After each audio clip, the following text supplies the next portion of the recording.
Alpha Esports versus the AUG3 Esports. AUG3 Esports, tingnan natin kung makakabawi sila kasi Honey Glaze, lahat ng game nila, ganito yung nangyayari. Nagpapatalo sila sa una, ipapanalo nila yung dalawang sunod na game. Pero Alpha Esports siguro gusto na nilang bigyan ng isang malupit-lupit na laban sa game number 2 para magkaroon naman daw at makatikim ng talo ang AUG3 Esports. Kasi pagdating sa lineup pa lang ng din kanina from the side of AUG3, parang nahirapan na rin talaga sila for the execution, and especially na meron lang silang isang frontliners compared rather from the side of Alpha Esports. Sorry, bolol si HG. Sa side ng Alpha Esports kanina is that ang ganda rin ng ang ganda ng mga setups nila, and also na ipalabas nila yung potential multiple times ni Humble Kyle. Tapos lalo na Harley yung gamit niya, 'di ba? Tapos papasok siya into the certain team fight na hindi ba yung na-expect na nandun lang pala siya or into the front lines to pick off their squishiest member, and even how dito hindi niya maikas yung real world manipulation niya dahil sobrang vulnerable niya eh. Sobrang vulnerable niya to the fact na kailangan niyang i-cancel out yung kanyang i-cancel at i-deny yung kanyang pagtuloy ng real world manipulation para lang din makatakas lang sa naging execution at pag-pick up sa kanya dito ng Alpha Esports Pro. But now Alpha Esports, katulad nga ng sinabi mo, 'di ba? 2-1 lagi ang nagiging scoreline dito ng AUG3. So ano kaya yung may giging bawi nila for our game number 2 to have ourselves a game 3 dahil momentum is already into the side of Alpha Esports. 1 game na lang sila ahead laban dito sa AUG3. Pero let us go into our drafting phase kung saan this is another set of bans na parang ito rin yung bans natin kanina, napalitan lang ng Johead for the side of Alpha Esports. Ayun na nga, yung Nathan, isinecure na rin nila. Isa rin kasi yon sa mga naging dahilan kung bakit nanalo ang Alpha Esports. Dito sa AUG3 Esports, inuulit lang nila yung mga pickings nila kanina. Nandun na naman yung Lunox, nandito na naman yung Matilda, pero meron silang isa na mas mabilis, may movement speed, hindi natigil. Ito ata yung ipinalit nila sa Eve nila with the real world manipulation. Gusto na nila ng sight, gusto na nila makita kung saan pumupunta ang mga miyembro ng Alpha Esports. Pero dito, sa ban nila, binan na nila ang Tamus, yung pampronta nila kanina, pero siguro kukuha dito ang AUG3 Esports ng isang Alpha, isang Kufra or anything na pwedeng pumronta. Pwede no. Kulang kasi sa kanila dito for now is I think their crowd control. Pero gusto ko lang i-mention dito yung comment ni Mark sa ating live stream ngayon. Sabi niya, Honey Glaze pa shoutout po yung pinaka-pogi sa balat ng kuto. Natawa lang ako for a bit. Pero shoutout po sa inyo na nanonood ngayon. We're looking back into the bands already or into the pick and face already for the side of AUG3 and Alpha Esports. Welcome sa mga bagong pasok dyan. Knowing that this is already the second game. Alpha Esports po nakakuha na kagad ng isa. Katulad nga ng sinabi dito ni Ken, this is going to be a game changer for the side of AUG3. Yes, they might have here so much magical damage output, tapos nandito pa yung pang-burst nila early phases of the game. Meron naman silang panghahawakan into the early stages, and lalo na't pwede nila makontrol kaagad yung mapa with the use of the Selena Strap. So, they just need to take out all of the potential dito ng Selena para makakuha sila ng advantage. Lalo na't ngayon madadagdagan sila ng sustainable hero or scaling up hero, which is a Esmeralda for their 4th pick. Pero dito yung Alpha Esports, kinuha na rin din dito yung Grok, pero sila din yung kumuha ng Eve. Kapag naglalagay ng Abyssal Trap, ang isa natin Selena, ikukunin na yan ng Grok para, alam mo yun, mawala yung vision. Pero ang core dito ng Alpha Esports ay si Humble Guy with the Lancelot. Dito naman sa AUG3 Esports, sabi dito ng mga nagko-comment kahapon sa live, pag si Takinaga na daw ang gumamit ng Roger, ay talaga namang ilista mo na isusulat daw, Honey Glaze, ang Roger ni Takinaga. Grabe, hindi ko tuloy ma-expect kung ano yung pwedeng mangyari dito dahil more on magical damage output ang may bibigay dito ng AUG3. 4 sa mga members sila, 4 sa mga kupunan nila dito for now, having so much capabilities to dominate the first 5-minute mark of our game time. Ang problema nga lang is, kailangan, ang matatapatan lang naman sa kanila dito is either Immortality, Oracle, there's also Athena Shield. So, mawawalan na ng bisa. Parang hindi na magiging enough yung burst damage nila early or mid to late phases of the game. Early game, pwede pa yan maging possible, knowing na pwede nila ma-dominate kaagad dito members from our squishy members from the side of Alpha Esports. We have your Lancelot, there's also Nate. Pero magkakaroon ata tayo dito ng Lavi dito sa Alpha Esports versus AUG3 Esports. AUG3 Esports, meron lang tayo dito konting technical difficulties. Magbabalik kami, kasama ko si Honey Glaze sa game number 2. Aqua Series. Game number 1, dinominate ng Alpha Esports yung late game, kaya naman sila ang nag-uwi, nag-bag ng game number 1. Pero nandito na tayo sa game number 2. Welcome to the land of Dawn. Kasama ko ngayon si Ate Honey Blaze. Yes, and kasama ko naman ngayon dito si Kuya Kent na makikita natin sabay-sabay kung ano nga ba ang matutunghayan natin for our game number 2. Makakakuha nga ba dito ng parang sunod-sunod na storyline, no? Parang consistency for AUG3 na pag umabot tayo ng game 3, parang pwede natin masabi na pwede sila makakuha na naman ng 2-1. Dahil nga katulad na mention mo na nakakatuwang isipin na undefeated pa rin naman yung AUG3 dito for our tournament. Tapos 2-1 lagi yung kanilang scoreline. So let's see kung pwede pa rin sila makabawi. We have here Tired Cram na nagkakitaan na makagad dito sila ni Joven. Pero Joven dito will be disengaging instead dahil nahuli na siya yung makapag-invade laban dito sa resources na kinukuha na ngayon ng Alpha Esports Pro.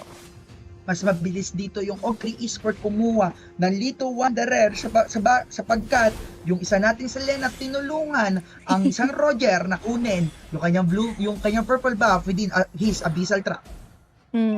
Pinapauwo pa ako dito sa comment section. Pero 1 minute mark into our game time. Maganda yung nagiging placing na ngayon ng mga abyssal traps natin to have a lot of advantage na magkakaroon sila ng vision if ever na may lumilipas na members dito from the side of Alpha Esports or kaya may nag-aabang na kagad sa mga bushes para magkaroon din sila ng opportunity na makapag-disengage kung ano yung pwede nang planuhin dito to have a lot of advantage to get their winning conditions straight up dahil kailangan nila manalo sa 5 minute mark game time natin. We have your AUG3 waiting into the bushes.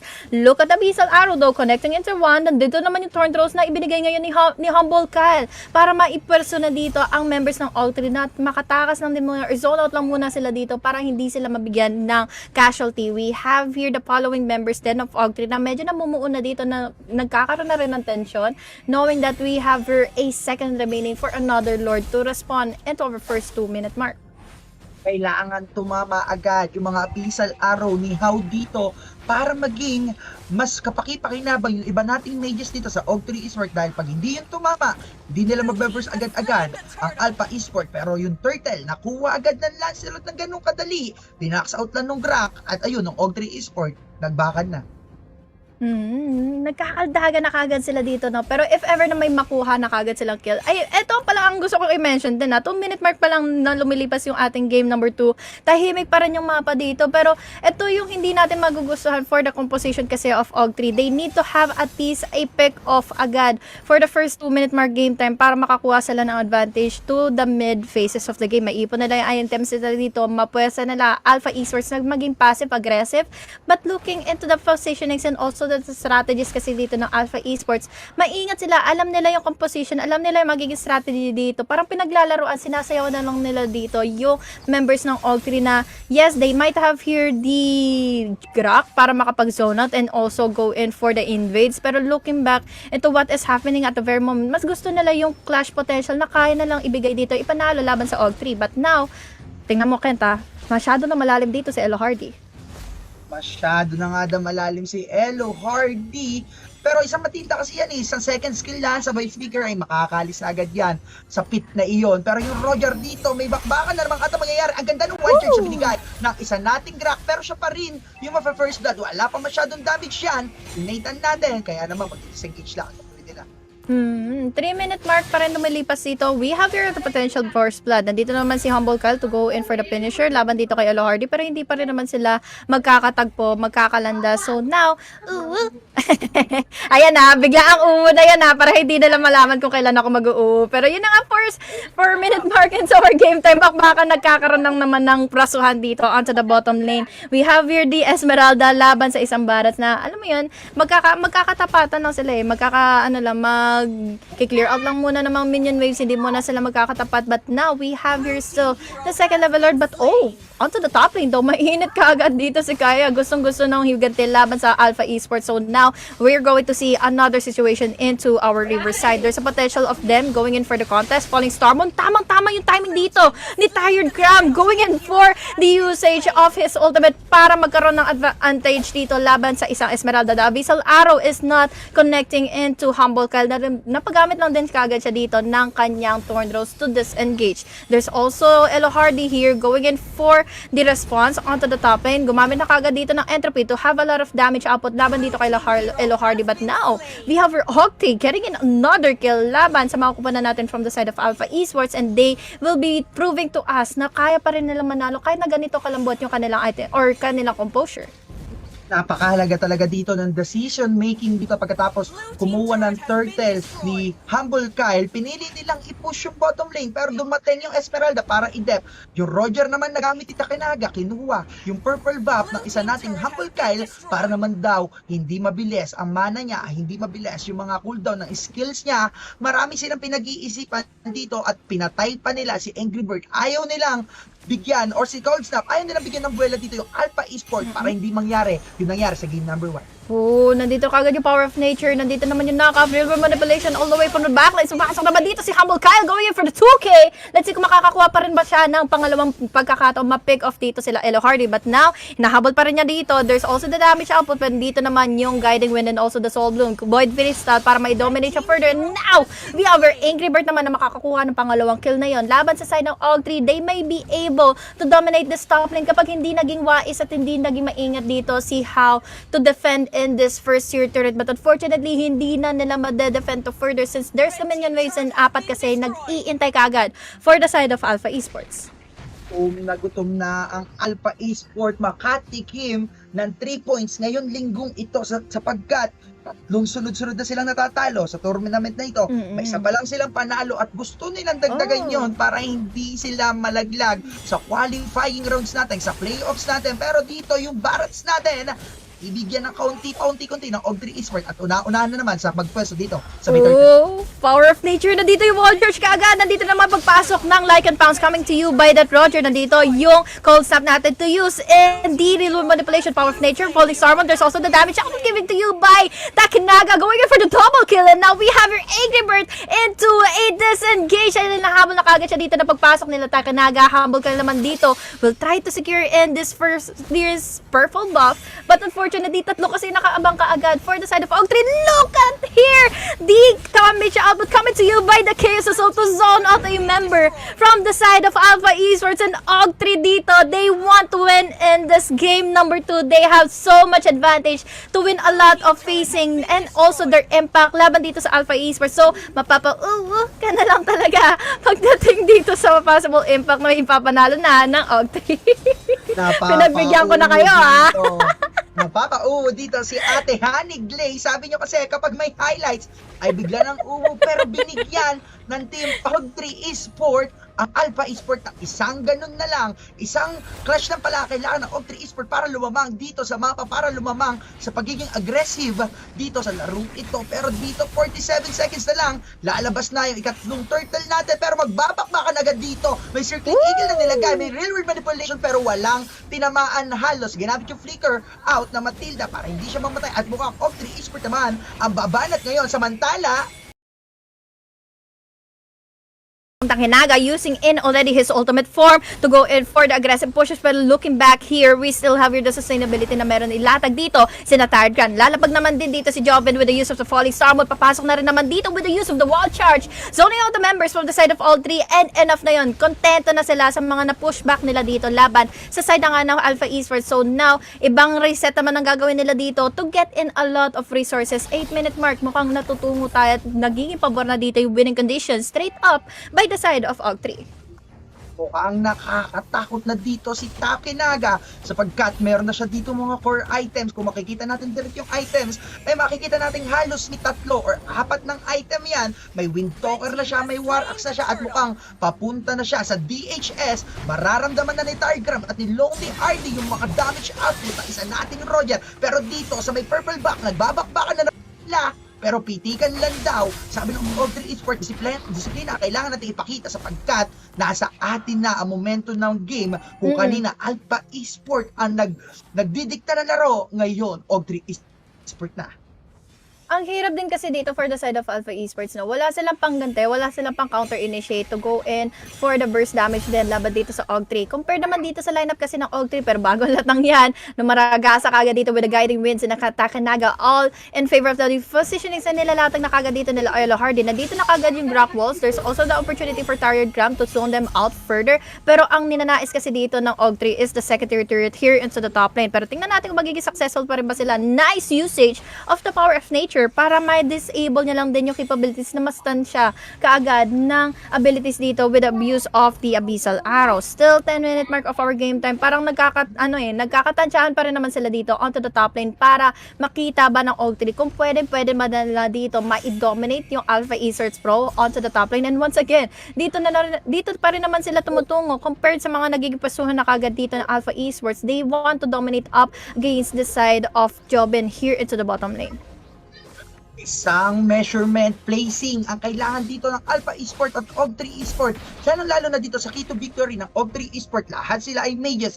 Kailangan lahat ng kanilang ultimate skill, lahat ng kanilang skills ay in place para na mamaramdaman ito na makukunat na hero katulad ni Tiregram, katulad ni Lonely RD, para rin si Humble Kyle ay hindi ganun maging ka-aggressive dahil pag once na pag sila ang unang naglapag ng mga skills, the Falling Star Moon, the Ruby, yung Abyssal Trap and Arrow, the Circling Eagle, ay talaga namang mapapabak na lang sila. Walang magagawa dito ang Alpha Esports kundi tumakbo kapag inilabas agad nila lahat ng ultimates nila. Pero ang problema ng AUG3 Esports, pag hindi tumama ang mga skills nila, ay sila ang babakbakan dito ng mga Alpha Esports player.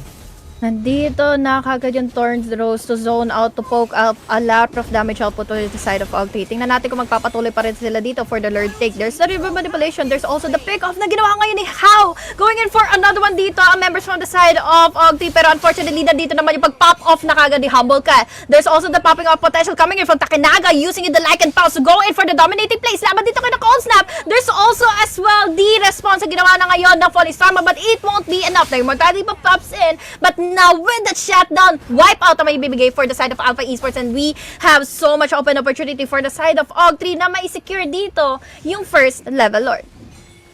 The first level Lord, ito na, pero papaabutin muna na ata nila to sa 12 minutes game. Kaya ba ng AUG3 Esports makuha itong Lord na ito, pero may heal, pero meron dong barrier na binigay. Yung Esmeralda ay nandun na para tangkihin, pero yung Alpha Esports pasugapan na dito, pasagupa na para makuha yung Lord, pero hindi na sila umabot.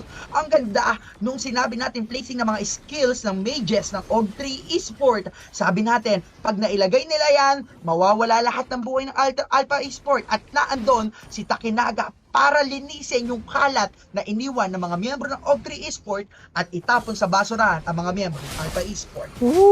Magkakatapunan nga ba dito? Para nagtatapunan na kaagad dito ng Abyssal Arrow. Nakuha pa rin naman dito yung kanyang purple buff. Very unfortunate for Lancelot. Nagkakasagutan na kaagad sila dito with the damage output given to you by the entropy. Now with the minion rates and also the Lord being dispersed already from any kind of pushes na pwede pang ambag at pwede pang i-trade off dito ng AUG3. We have risked so much defense pa na gagawin pa ngayon ng Alpha Esports. 12-minute mark to 13-minute mark into our game time. Let's see kung pwede pa rin makapag-engage dito ang AUG3 since they want to have a casualty laban dito sa Alpha Esports, pero it will be risky. It's much of a gamble if ever na mag-risk out sila dito ng isa pang inhibitor turret. Nandito yung wild charge. There's the Totonas welcome. Falling Storm para makatakas. There's also How. There's the stun. There's also the entropy. And now let's all give a goodbye laban dito. Give a lot of the respect laban dito sa AUG3 na nagtitry na kaagad kumuha ng inhibitor turret, but unfortunately nasugatan sila ng Detonas welcomes together with the synchronization ng mga skills and the synergy. The communication is just too real for the side of Alpha Esports to get in that pick off. So now they have here a lot of buy time kapag hindi pa nag-ingat ang members from AUG3 from any kind of encounter engagements ng Alpha Esports. Ang problema dito ng AUG3 Esports, masyado nang lumalalim yung game, masyado nang humahaba yung time. Ito na, nararamdaman na nila yung mga physical damage na pwedeng ibigay ng Alpha Esports. Nagbibigay na sila dito sa may middle lane at mukhang makunat na.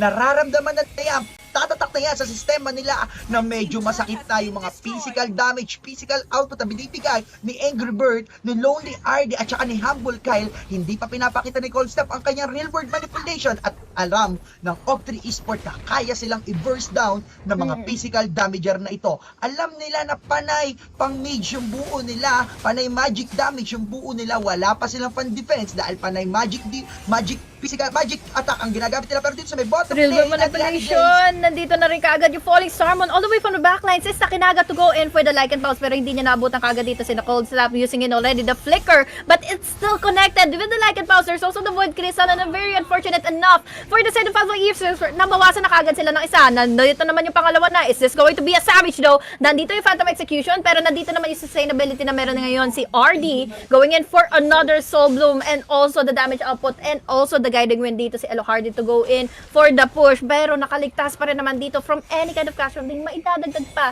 after makakuha ng dalawa dito ang AUG3. We have our AUG3 going in for the push. Elo Hardy already inside the base. Falling Sarmon, lahat na ikinasa na ng members from the side of AUG3. Another turret goes down, all in favor of AUG3, and the minion waves are already flowing in the base. This is going to be very hard for the side of Esports, lalo na tatlo lang kagad ang nagdedepensa, kaya naman disengage na lang muna AUG3 Esports, dominating that team fight in a very, very overwhelming way.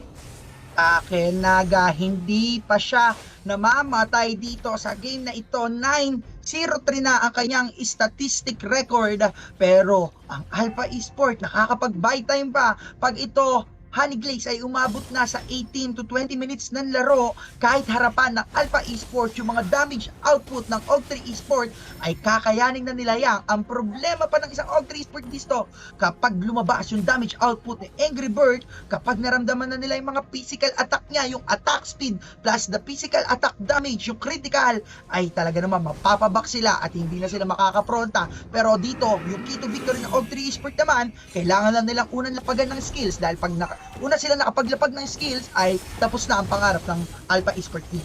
AUG3 ngayon will be securing in themselves their second level or non-contest ang nangyari dito for the side of Alpha Esports. Let's take a look onto our itemization. Lalo na't ngayon na-mention mo na rin kasi kanina na madami na rin kasi yung damage output dito na maibibigay ng AUG3 onto the first 4 minutes or 5 minutes mark game time. Tapos nandito na rin very, very stable pa rin naman dito ang sustainability ng Alpha Esports. Pero sobrang dami kasi. Sobra silang na-overwhelm sa damage output given to you by side of AUG3. Looking back into our itemization, meron na kaagad sila ditong Divine Glaive para ma-deny nila dito yung pagiging sustain, pagiging tanky ng Alpha Esports. There's also the Clock of Destiny para makakuha sila ng scaling up potential. Tapos madadagdagan pa ng Holy Crystal, diba? Imagine, lungang lahat ng mga ibubuhos ng limang to from the side of AUG3. Tapos sobrang commendable pa ni Takinaga to go in for the pick-offs and even not hesitating enough to at least eliminate 1 to 2 members from the side of Alpha Esports. But looking back into our game nga at the very moment, the situation is now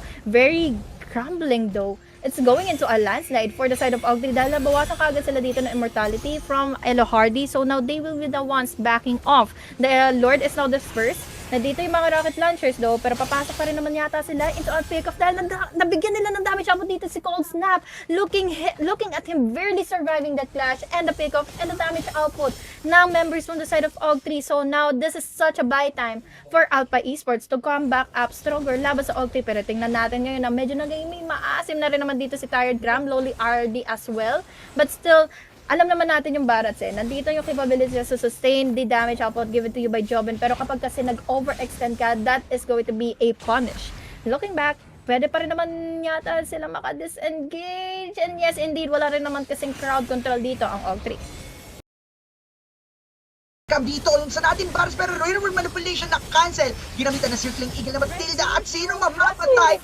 Unang pumasok sa may torre pero siya yung mamamatay. AUG3 Esports dito. Medyo malalim yung gameplay na ginawa nila doon at ngayon magdi-disengage sila kasi ayaw na nilang madagdagan pa yung isang error ng isa pang error para hindi gumulong yung chance dito ng Alpha Esports lumaki. Hindi matapos ng Alpha Esports ito at maging 2-0 yung game.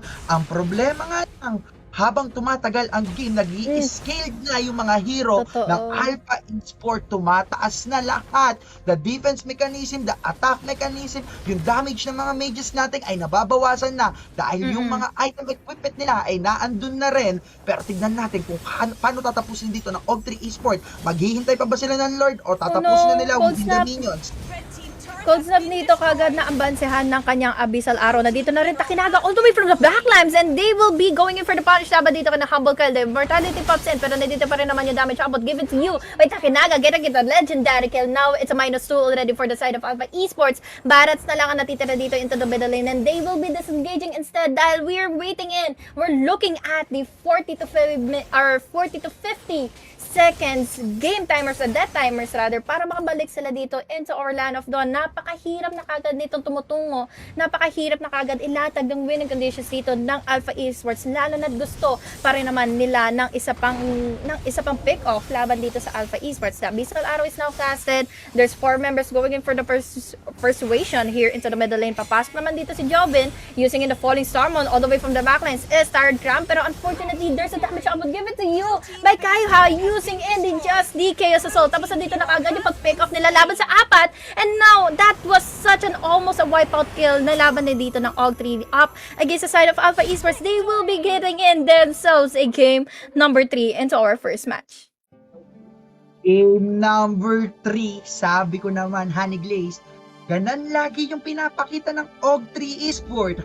Magpapatalo sila sa unang game, babawi sila sa second game, at sa third game, todo sila. Pero tignan natin kung paano